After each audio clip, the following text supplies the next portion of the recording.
और इन जाहिल पुलिस वालों की वजह से। मैं फिर कह रहा हूं, वो वीडियो मैंने देखा इन जाहिल पुलिस वालों की वजह से। इस मृत्यु का जिम्मेदार, इन दोनों साधु संतों की मृत्यु का जिम्मेदार कोई और नहीं, शासन, प्रशासन, सरकार और पुलिस वाले हैं जो वहां पर उपस्थित थे, जो वहां पर खड़े थे। नमस्कार, भारत माता की जय, वंदे मातरम। मित्रों, कल से मैं लगातार देख रहा हूं जिस तरीके से महाराष्ट्र के पालघर में 2 साधुओं की निर्मम हत्या कर दी गई है, वह बहुत ही दुखद और असहनीय है। मतलब ऐसी निर्मम हत्या की गई है, उसका जो वीडियो वायरल हुआ है, उस वीडियो को मैंने देखा तो यह समझिए कि उस वीडियो को देखा तक नहीं जा रहा है। सभी लोग जल्दी जल्दी जुड़ जाएं और शेयर करके, इनवाइट करके और लोगों को भी जोड़ लें। जो घटना महाराष्ट्र के पालघर में घटित हुई है, उस घटना का जो वीडियो वायरल हुआ है, वह वीडियो ही इतना दुखद है कि वह वीडियो देखा तक नहीं जा रहा है। असहनीय है वह। लेकिन समस्या कहाँ है, मैं बताना चाहूँगा आपको। आज 2 साधुओं की निर्मम हत्या कर दी जाती है मॉब लिंचिंग के द्वारा, लेकिन किसी भी तथाकथित बुद्धिजीवी, अवार्ड वापसी गैंग, किसी भी टुकड़े टुकड़े गैंग, किसी भी सेकुलर नेता और किसी भी ये तथाकथित बुद्धिजीवियों को नहीं दिखाई दे रहा है कि यह मॉब लिंचिंग है। सब लोग मौन है एकदम। अभी तक किसी का अवार्ड वापस नहीं हुआ है, अभी तक किसी का अवार्ड ना वापस हुआ है, ना ही किसी का धर्म खतरे में आया है, ना ही संविधान खतरे में आया है। इस देश में 2 साधुओं की निर्मम हत्या 200 लोगों के द्वारा पुलिस के सामने कर दी गई, लेकिन ना किसी का धर्म खतरे में आया, ना किसी का अवार्ड वापस हुआ है, ना संविधान खतरे में आया है। आखिर में क्यों?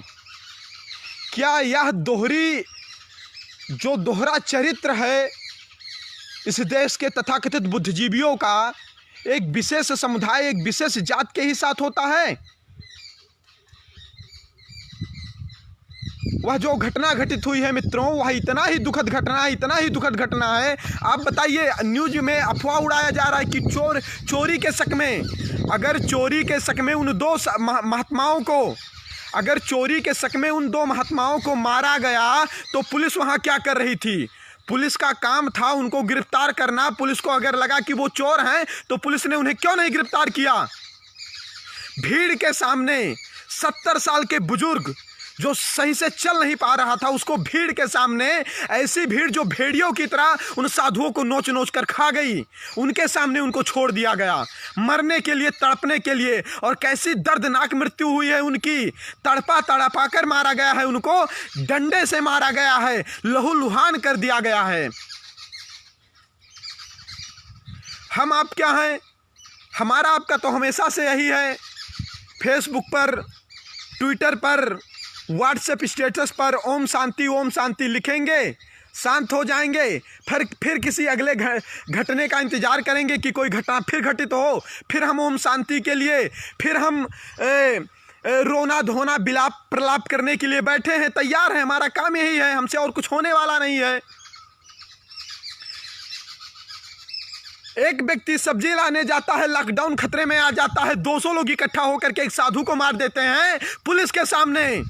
उन कानून के रखवालों को यह भी पता नहीं चलता कि 200 लोग इकट्ठा हैं, लॉकडाउन खतरे में है कि नहीं खतरे में है। मेरी बात को शेयर करिएगा, ये बात नहीं, दिल की आग है। और एक एक व्यक्ति तक ये बात जानी चाहिए। 200 लोग इकट्ठा होकर के 2 असहाय संतों को मार देते हैं, लेकिन उन पुलिस वालों को यह नहीं पता चलता कि यह लॉकडाउन खतरे में है कि नहीं खतरे में है। एक सब्जी वाला सब्जी लेने जाता है, लॉकडाउन खतरे में आ जाता है। अब लोग राजनीति करेंगे, एक दूसरे पर आरोप प्रत्यारोप लगाएंगे। कुछ लोग शिवसेना पर लगाएंगे, कुछ लोग भाजपा लगाएंगे, कुछ लोग कांग्रेस पर लगाएंगे, कुछ लोग वामपंथ पर लगाएंगे, कुछ लोग दक्षिण पंथ पर लगाएंगे। लेकिन क्या ये सभी लोग वाम पंथ से ऊपर उठकर, दक्षिण पंथ से ऊपर उठकर, भाजपा कांग्रेस सत्ता पक्ष विपक्ष से उठकर उन साधुओं के न्याय की बात कर सकेंगे? यह प्रश्न है मेरा आप लोगों के सामने। क्या जिन लोगों ने उनको मारा, क्या उस तरीके से उनको कठोर से कठोर दंड मिल सकेगा? नहीं मिल पाएगा। मैं बता रहा हूं, नहीं मिल पाएगा दंड। क्यों नहीं मिल पाएगा? इसलिए नहीं मिल पाएगा, ये 4 दिन का मामला है मित्रों। ये 4 दिन के बाद जैसे आप शांत हुए, फेसबुक पर शांत हुए, ट्विटर पर शांत हुए ना, सारा मामला शांत हो जाएगा। 15 दिन बाद सबकी जमानत हो जाएगी और फिर कोई कल्प वृक्ष गिरी, फिर कोई ऐसे 2 असहाय साधु मरने के लिए कहीं मॉब लीचिंग का शिकार होंगे। और किसी भी तबरेज के मरने पर हल्ला दंगा करने वालों को यह भी नहीं पता चलेगा कि यह मॉब लीचिंग है। ना तब पता चलेगा, ना अब पता चल रहा है कि यह मॉब लीचिंग है। मित्रों, यहां हमारा धर्म खत्म हो रहा है, यहां सनातन खत्म हो रहा है, यहां हमारा अस्तित्व खत्म हो रहा है और आप लोगों को राजनीति की पड़ी है। राजनीति का उद्देश्य सिर्फ सत्ता प्राप्ति होता है और कुछ नहीं। और सत्ता प्राप्ति के लिए वो किसी के लाश पर भी जा सकते हैं। यह आप नोट कर लीजिए। राजनीति ना देश के लिए है। आज के पहले राजनीति होती थी, राजनीति पर एक दंड, राजतंत्र पर एक धर्म तंत्र होता था, धर्म दंड होता था, धर्म विधान होता था, धर्म जैसे निर्देशित करता था वैसे राजनीति का संचालन होता था। लेकिन आज की राजनीति इतनी गिर गई है कि साधु संतों के लाश पर चल करके राजनीति हो रही देश में। उन बेचारे दूर दूर के वो नागा साधु, उनको राजनीति से क्या लेना देना, उनको हिंदू मुसलमान से क्या लेना देना। वो सर्वे भवन्तु सुखिनः सर्वे संतु निरामया वाले व्यक्ति थे, वो वसुधैव कुटुंबकम वाले व्यक्ति थे, उनको इससे सबसे क्या लेना देना। लेकिन उनको भी इसका शिकार बना लिया गया। और इन जाहिल पुलिस वालों की वजह से, मैं फिर कह रहा हूं, वो वीडियो मैंने देखा, इन जाहिल पुलिस वालों की वजह से इस मृत्यु का जिम्मेदार, इन दोनों साधु संतों की मृत्यु का जिम्मेदार कोई और नहीं, शासन, प्रशासन, सरकार और पुलिस वाले हैं जो वहां पर उपस्थित थे, जो वहां पर खड़े थे। आपके पास समस्या है, आप क्या कर सकते हैं? आप क्या करें? आप समझ नहीं पा रहे हैं कि आप क्या करें, लेकिन मैं बता रहा हूं आपको क्या करना है। सुनो ध्यान से मेरी बात। हम राष्ट्रवादी लोग हैं, हम अपने से ज्यादा महत्व राष्ट्र को देते हैं। हम लॉकडाउन का उल्लंघन नहीं करेंगे। हम राष्ट्रवादी लोग हैं, हम अपने आप से ज्यादा राष्ट्र को महत्व देते हैं। हम लॉकडाउन का उल्लंघन नहीं करेंगे। लेकिन सोशल मीडिया, ट्विटर, ज्यादा से ज्यादा मित्र, जितने भी मित्र ट्विटर चलाते हैं, वो ज्यादा से ज्यादा ट्विटर का प्रयोग करें और सोशल मीडिया के माध्यम से हम प्रेशर बनाएं सरकार के ऊपर, और कंटिन्यू प्रेशर बनाएं, और तब तक प्रेशर बनाएं जब तक इसका कोई निराकरण नहीं हो जाता है।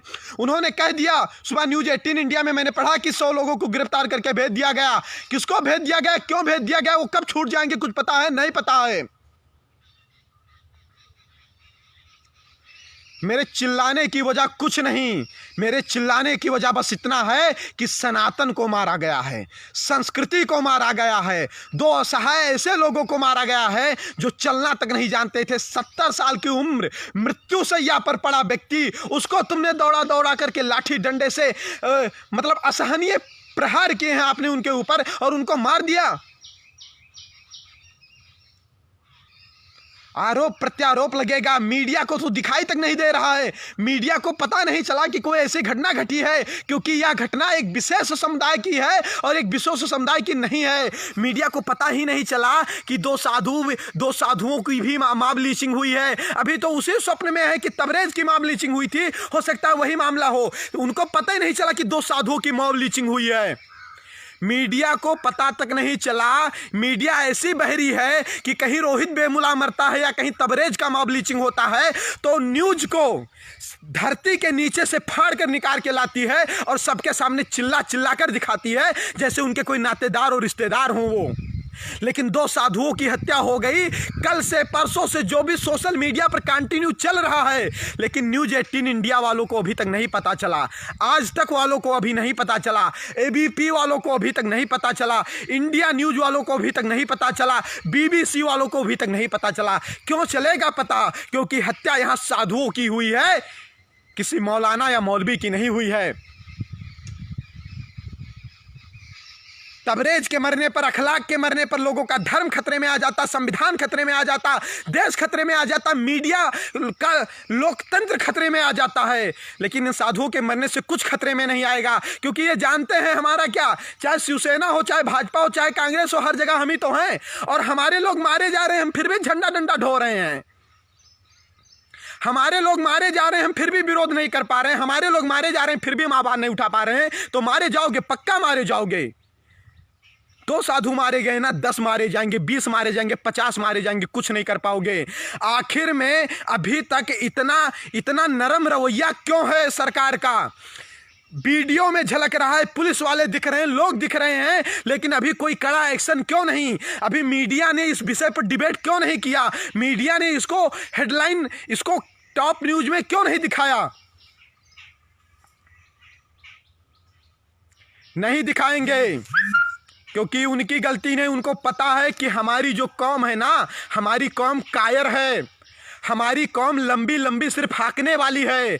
हमारी कौम कहती है हिंदुत्व के नाम पर, सौवर्णत्व के नाम पर, ब्राह्मणत्व के नाम पर कि आप असली हिंदू हो तो 1000 जय श्री राम लिखो, तब जानूंगा असली हिंदू। मतलब कमेंट में 1000 जय श्री राम लिखोगे तब आप असली हिंदू हैं। साधु मर जाएं उस पर ये आवाज नहीं उठाएंगे।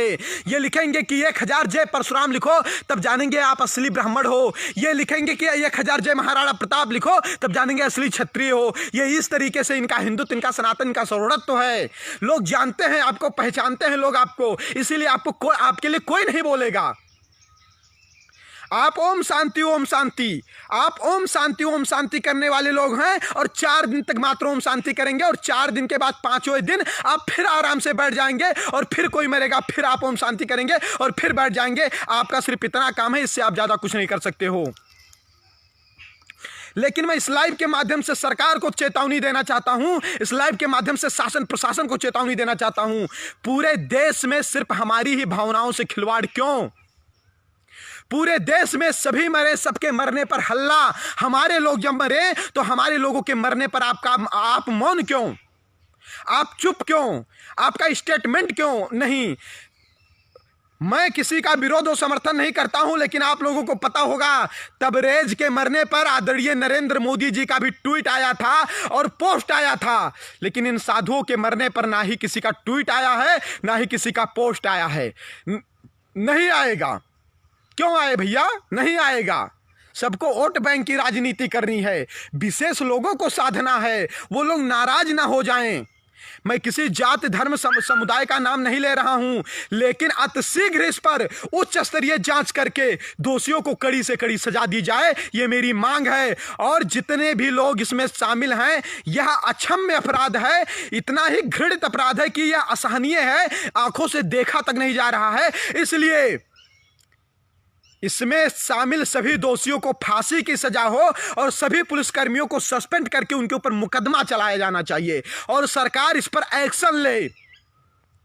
हम लोगों को पता चल गया सरकार के पास इतनी एजेंसियां हैं, सरकार के पास इतनी खुफिया तंत्र हैं, इतने मतलब गोपनीयता की जानकारी देने वाले विभाग हैं, लेकिन सरकार को नहीं पता चल पा रहा है। सबसे बड़ी शर्म की बात, फिर सरकार किस लिए है, फिर तंत्र किस लिए है, फिर उनकी खुफिया एजेंसियां किस लिए हैं कि उनको पता नहीं चल पा रहा है कि किसने घटना किसने किया, क्यों किया, कैसे किया। और सिर्फ यह कह करके आप पल्लू नहीं झाड़ सकते, आप यह करके पल्ला नहीं झाड़ सकते हैं कि वह चोर थे इसलिए अरे वह चोर थे तो पुलिस क्या कर रही थी, पुलिस ने क्यों नहीं गिरफ्तार किया उनको? मैं इस लाइव के माध्यम से आप सभी लोगों का आह्वान करता हूं, बिना लॉकडाउन का उल्लंघन किए सोशल मीडिया पर, और जो लोग ट्विटर पर जो लोग ट्विटर का प्रयोग करते हैं, वो लोग ट्विटर पर बाकायदा पीएम को और गृह मंत्री को और महाराष्ट्र पुलिस को और मतलब महाराष्ट्र सरकार को टैग करके आप ट्रेंड चलाएं इनको, और आप मांग करें उनको, दोषियों को फांसी की सजा दिलाने की, और इस पर कड़ी से कड़ी कार्रवाई और जल्द से जल्द उन महात्माओं को न्याय मिलना चाहिए। ये मेरी मांग है, यह देश की मांग है, यह सनातन की मांग है, यह धर्म की मांग है। और मेरा निवेदन है आपसे कि आप सभी लोग इस वीडियो को शेयर करके इस आवाज़ को लोगों तक पहुंचाएंगे और इसको सोशल मीडिया के माध्यम से सरकार के ऊपर प्रेशर बनाएंगे। तो बस यही कहने आया था। मैं बहुत ज़्यादा व्यथित और दुखी हूँ। जो भी भड़ास दिल की थी मैंने निकाल दिया और कह दिया। अब आप लोग अपने स्तर से सोशल मीडिया ट्विटर के माध्यम से सरकार और इस आप देखिए कारण क्या है कि आपके समाज से आपके धर्म से जुड़े हुए किसी भी बात को सरकार वो मीडिया वाले कभी नहीं उठाएंगे। सोशल मीडिया ही आपकी ताकत है, आपको स्वयं उठाना पड़ेगा बस, और कुछ नहीं करना है। जय हिंद, जय भारत, वंदे मातरम।